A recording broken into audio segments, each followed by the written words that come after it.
कैसे हैं मेरे प्यारे बच्चों। उम्मीद है मुझे आप सभी बहुत अच्छे होंगे। प्यारे बच्चों चलो आज फिर मेरे साथ 50 प्रश्न जीके का अभ्यास करो, है ना। पहला प्रयास आप सभी खुद से करना, खुद से बनाना और ये ज़रूर चेक करिए कि आपका कितना सही हुआ, है ना। एक बार ज़रूर मेरे साथ अभ्यास करिए 50 प्रश्न और उसके बाद जब नहीं बने, मतलब बनाने के बाद जो आपसे नहीं बना या फिर आपसे गलती हो गई, उन सभी प्रश्नों को आप याद करने की कोशिश करिए। और जितना भी वीडियो आपको मिल रहा है बच्चों, बार बार उसको रिवीजन भी करिएगा, क्योंकि एक बार पढ़ने से याद तो हो जाएगा लेकिन बहुत ज़्यादा भूल भी जाइएगा। तो रिवीजन जितना बार करेंगे उतना ही ज़्यादा आपके मेमोरी में स्टोर रहेगा। तो चलिए आज का पहला सवाल आपके स्क्रीन पर दिख रहा होगा। ये सवाल आप लोग बनाइए। क्या कह रहा है? प्रथम स्वतंत्रता संग्राम कौन से वर्ष में हुआ था? तो प्रथम स्वतंत्रता संग्राम जो हुआ था वो बच्चों कब हुआ था? 1857 में। कब हुआ था? 1857। कब हुआ था? 1857, 1857 में। पेन दिख रहा है? पेन दिख रहा है ना? अगला क्वेश्चन आपके स्क्रीन पर है। जब 1857 का विद्रोह हुआ उस समय ब्रिटिश भारत का गवर्नर जनरल कौन था? ब्रिटिश भारत का गवर्नर जनरल कौन था? वो था कैनिंग। वो कौन था बच्चों? कैनिंग। इसे आपको याद रखना है। अगला देखो सवाल। अवध के अंतिम नवाब कौन थे? अवध के अंतिम नवाब कौन थे? तो अवध के अंतिम नवाब थे वाजिद अली शाह। कौन थे? वाजिद अली शाह। अगला प्रश्न देखो क्या कह रहा है। कानपुर से भारत में 1857 की क्रांति का नेता कौन था? कानपुर से जो क्रांति का नेता था, 1857 की क्रांति का नेता, वो था आपका नाना साहेब, कानपुर से। अगला क्वेश्चन। 1857 की क्रांति में किसने भाग नहीं लिया? तो 1857 की क्रांति में जो भाग नहीं लिया, नाना साहब भाग लिया था, तात्या टोपे भी भाग लिए थे, रानी लक्ष्मीबाई भी भाग लिए थे, लेकिन भगत सिंह 1857 की क्रांति में हिस्सा नहीं लिए थे। अगला क्वेश्चन बच्चों स्क्रीन पर ये रहा। 1857 के विद्रोह की शक्ति का सबसे महत्वपूर्ण तत्व कौन सा था?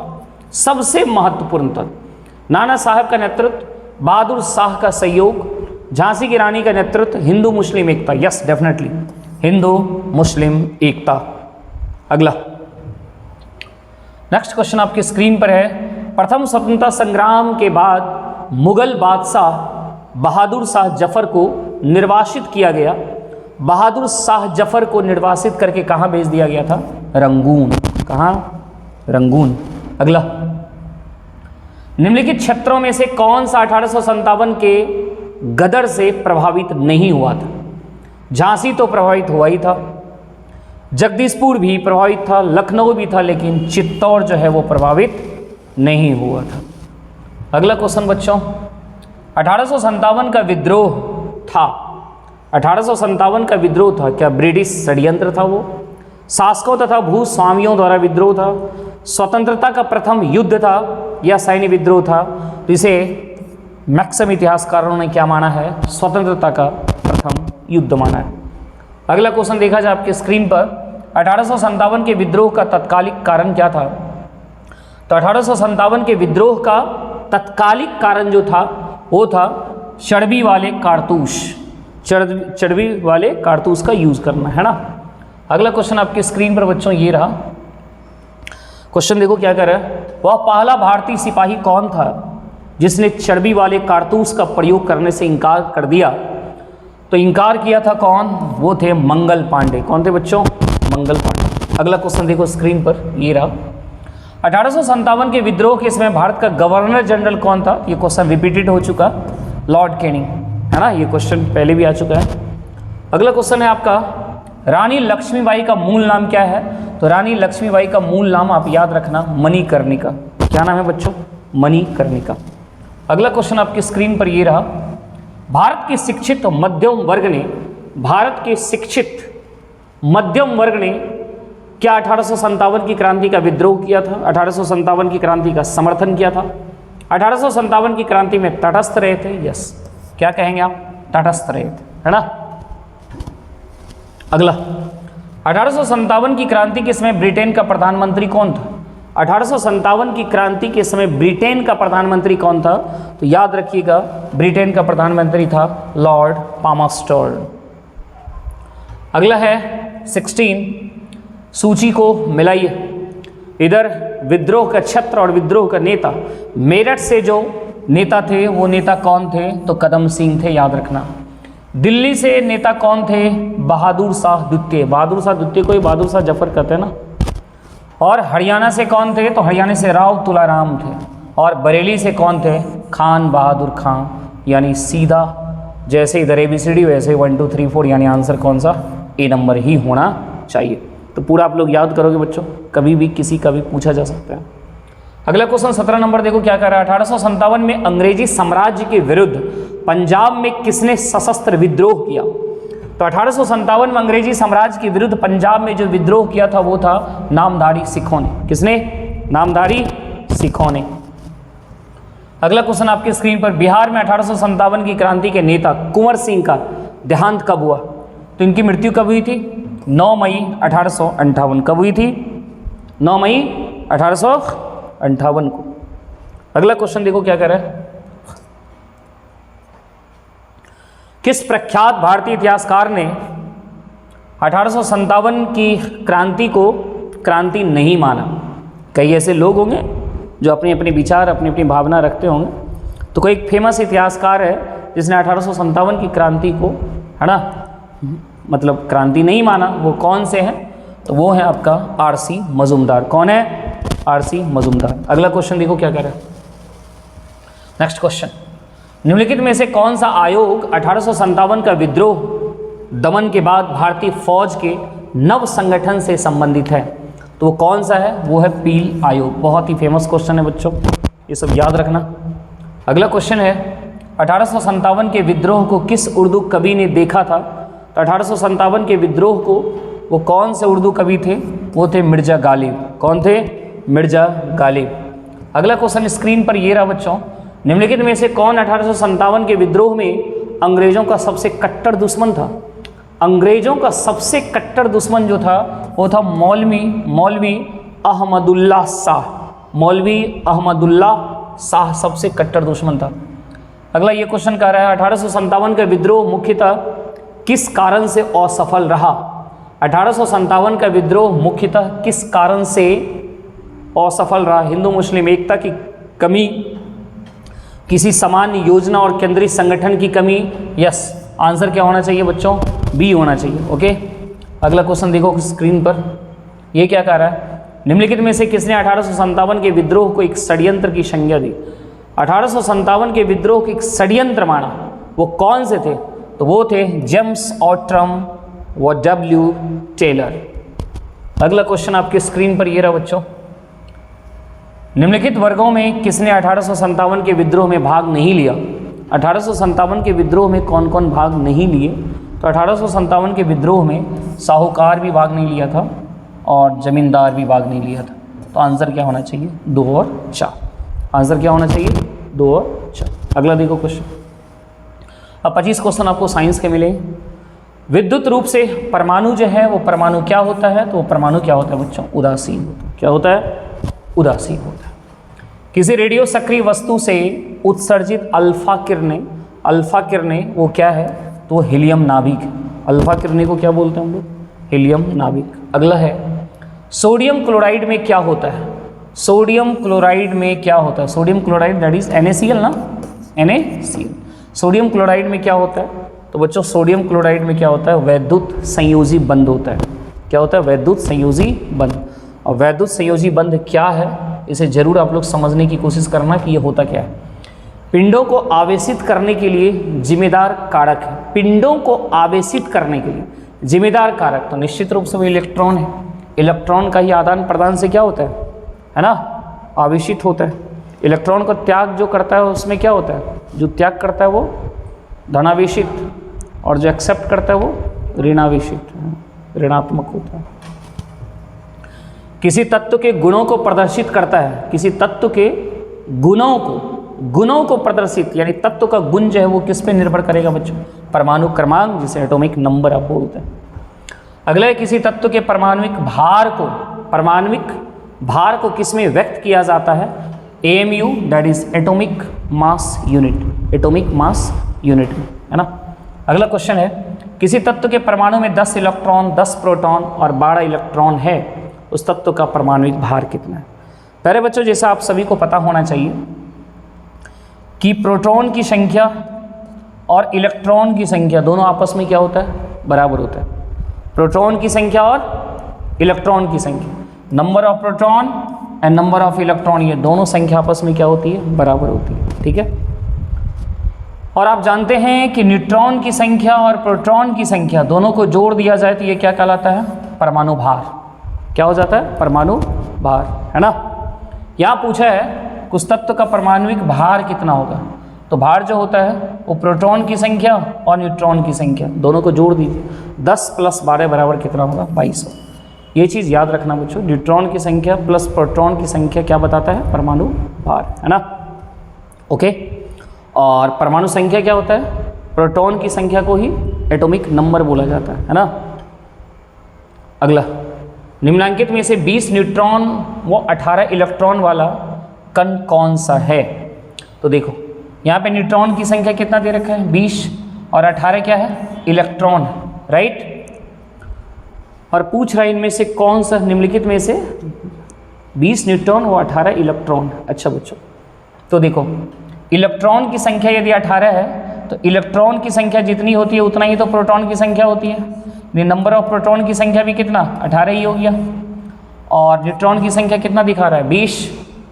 तो न्यूट्रॉन की संख्या और प्रोटॉन की संख्या दोनों को जोड़ दिया जाए तो ये कितना हो जाएगा? 38, है ना। तो परमाणु भार 38 वाला कौन सा दिख रहा है? That is B number. 38 एक में ही दिख रहा है ना। तो पकड़ सकते हो। इज इट क्लियर बच्चों? ओके। और ये बात याद रखना, इलेक्ट्रॉन की संख्या बराबर प्रोटॉन की संख्या, और प्रोटॉन की संख्या ही क्या बताता है? प्रोटॉन की संख्या एटॉमिक नंबर, परमाणु क्रमांक जिसको बोलते हो, और प्रोटॉन और न्यूट्रॉन दोनों को जोड़ देंगे तो ये परमाणु भार होता है ना। तो ये 18 क्या बता रहा है? परमाणु, हाँ, और 38 परमाणु भार, हाँ। ओके, अगला जाओ। आधुनिक रसायन शास्त्र का जनक किसे कहा जाता है? आधुनिक रसायन शास्त्र का जनक कहा जाता है लेवोजियर। किसको कहा जाता है? लेवोजियर को। एक परमाणु के केंद्र का धनावेशित हिस्सा कहलाता है, एक परमाणु के केंद्र का धनावेशित हिस्सा, केंद्र का धनावेशित हिस्सा जो कहलाता है वो बच्चों नाभिक, जिसे आप न्यूक्लियस भी कहते हैं अंग्रेजी में, हिंदी में उसे नाभिक बोलते हैं, है ना। केंद्र का धनावेशित हिस्सा क्या कहलाता है? नाभिक। और नाभिक में क्या होता है? न्यूट्रॉन और प्रोटॉन। हाँ, देखो ये क्वेश्चन तो आ ही गया। परमाणु नाभिक के अवयव है, नाभिक में क्या क्या होते हैं तो पता होना चाहिए। न्यूट्रॉन होते हैं और प्रोटॉन होते हैं, प्रोटॉन और न्यूट्रॉन। अगला ये क्वेश्चन देखो तो क्या कह रहा है? निम्नलिखित में से कौन सा विकल्प गलत है? नाभिक के अंदर प्रोटॉनों और इलेक्ट्रॉनों की उपस्थिति के कारण परमाणु विद्युत रूप से उदासीन होते हैं। बिल्कुल यही बात तो सही। नाभिक के अंदर प्रोटॉन, नाभिक के अंदर प्रोटॉनों और इलेक्ट्रॉनों की उपस्थिति के कारण परमाणु विद्युत रूप से उदासीन होते हैं। इलेक्ट्रॉन ऋण आवेशित तथा इनका द्रव्यमान। परमाणु संख्या एक तत्व के परमाणु प्रोटॉनों की संख्या। अच्छा, यहाँ पे गलत ना, यहाँ पे क्या करा है? कौन सा गलत है? गलत पकड़ना है बच्चों। तो नाभिक के अंदर प्रोटॉनों और इलेक्ट्रॉनों की उपस्थिति कारण नहीं, यही मुझे लग रहा है गलत होगा, है ये नहीं है? Answer A number. क्योंकि नाभिक के अंदर तो न्यूट्रॉन और प्रोटॉन होते हैं ना, और इलेक्ट्रॉन क्या होता है? बाहरी कक्षा में चक्कर लगा रहे होते हैं, है ना। तो यहाँ पे कह रहा है नाभिक के अंदर प्रोटॉन और इलेक्ट्रॉन, नॉट ट्रू, है ना। अगला कहता है इलेक्ट्रॉन ऋण आवेशित होते हैं तथा इनका द्रव्यमान नगण्य होता है। ये बिल्कुल सही बात है ना। परमाणु संख्या एक तत्व के परमाणु प्रोटॉनों की संख्या। यस, अभी मैंने बताया ना, अभी चर्चा कर रहे थे ना कि परमाणु क्रमांक जिसे आप परमाणु संख्या बोलते हो वो किसके बराबर होता है? प्रोटॉन की संख्या के बराबर, है ना। प्रोटॉन की संख्या ही क्या कहलाता है? परमाणु संख्या कहलाता है। समस्थानिक परमाणु ईंधन के रूप में चिकित्सा क्षेत्र में, कार्बन डेटिंग आदि में उपयोगी होते हैं। बिल्कुल, समस्थानिक परमाणु ईंधन के रूप में चिकित्सा क्षेत्र में, कार्बन डेटिंग आदि में उपयोग होते हैं। बहुत इंपॉर्टेंट ये वाला है, इसको भी एकदम जानकारी में रखिएगा। उपर्युक्त में से कोई नहीं हो तो कन्फर्म आंसर कौन सा? जो गलत पूछा था कि इनमें से कौन सा गलत है, तो गलत कौन सा जा रहा है? Option A number. Yes, A number गलत है, बाद बाकी सब सही है बच्चों। आगे 38वां नंबर क्वेश्चन देखो क्या कह रहा है। आणविक संरचना के बारे में निम्नलिखित में से कौन सा कथन सही है? न्यूट्रॉन तथा इलेक्ट्रॉन न्यूक्लियस में होते हैं।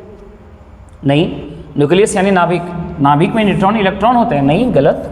इलेक्ट्रॉन तथा प्रोटॉन न्यूक्लियस में होते हैं। बिल्कुल गलत भाई, न्यूक्लियस नाभिक में तो न्यूट्रॉन और प्रोटॉन होते हैं। प्रोटॉन तथा न्यूट्रॉन न्यूक्लियस में होते हैं तथा इलेक्ट्रॉन न्यूक्लियस के इर्द गिर्द चक्कर लगाता है। यस, नाभिक के चारों ओर चक्कर लगाता है इलेक्ट्रॉन, है ना, जबकि न्यूट्रॉन और प्रोटॉन जो होते हैं वो कहाँ होते हैं? नाभिक में होते हैं। राइट बच्चों, तो आंसर इसका क्या चला गया? C number. अगला देखो क्वेश्चन।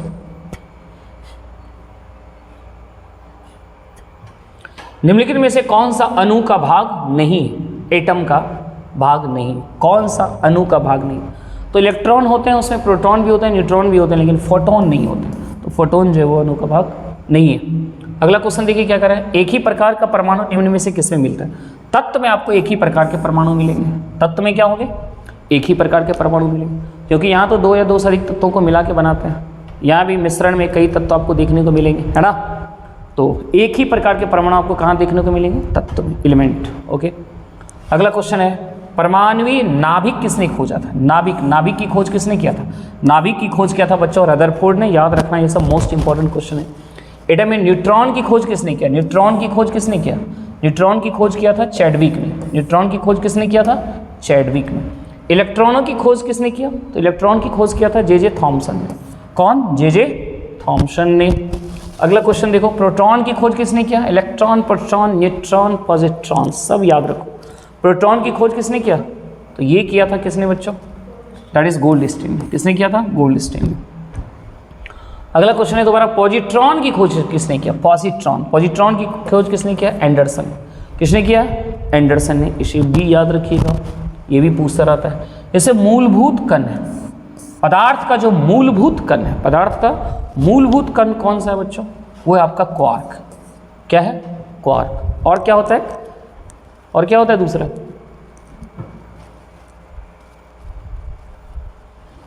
उसे क्या कहते हैं? लेप्स्टन बोलते हैं।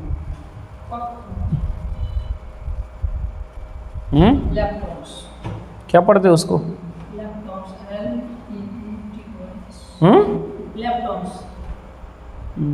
लेप्स्टोन, ऐसे कुछ।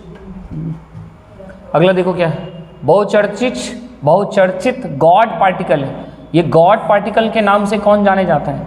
Higgs boson. कौन जाने जाते हैं? हिग्स बोसॉन, है ना। अगला क्वेश्चन देखो क्या है, निम्नलिखित में से कौन सा कण आवेश रहित है? निम्नलिखित में से कौन सा कण आवेश रहित है?